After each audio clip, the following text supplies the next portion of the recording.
La vigile matinale provient de l'œuvre de Saïli Guardado, Méditation quotidienne au féminin. La méditation de ce matin, aujourd'hui, 18 juin 2025, est tirée de 1 Chronique 15, verset 13. La première fois, vous n'étiez pas là, et à cause de cela, le Seigneur notre Dieu nous a porté un coup mortel.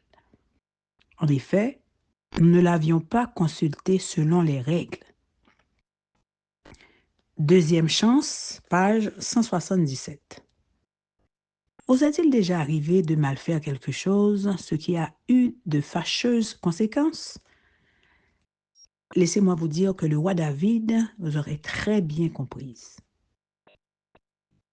Un jour, il a eu la brillante idée de transporter à Jérusalem l'arche de Dieu qui contenait les 10 commandements.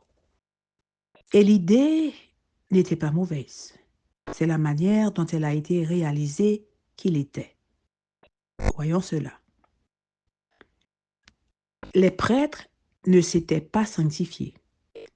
Dans les lois de Moïse, il était si stipulé qu'avant de déplacer l'arche, tous devaient accomplir un rite de sanctification au cours duquel les personnes se consacraient à écarter toute pensée pécheresse et à confesser les péchés commis.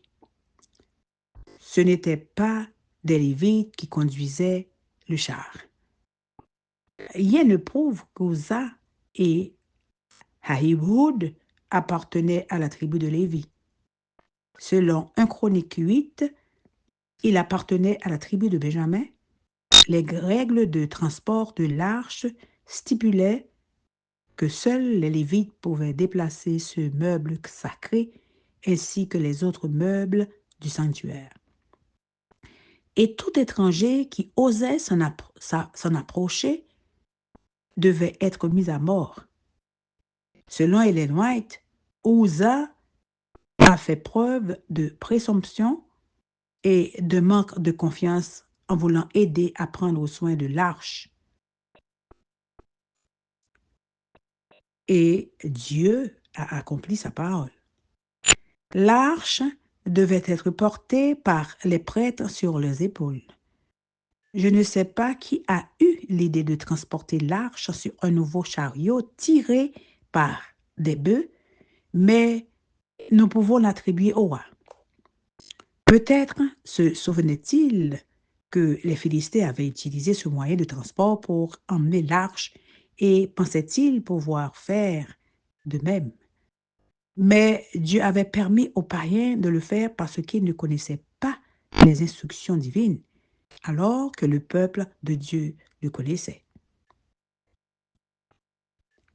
Après avoir reconsidéré les erreurs commises, David a voulu recommencer cette fois-ci en faisant les choses dans les règles, admettant que cela n'avait pas été fait la première fois.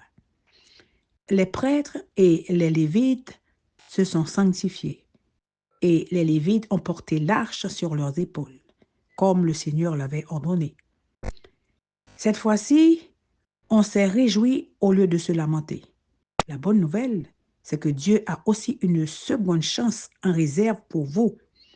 Les règles de Dieu sont claires et il n'y a aucune raison de vouloir faire les choses à notre manière ou en modifiant un peu les règles. Réessayez. Heureuse de cette deuxième chance. Amen, amen, amen. Que Dieu vous bénisse. Bonne journée.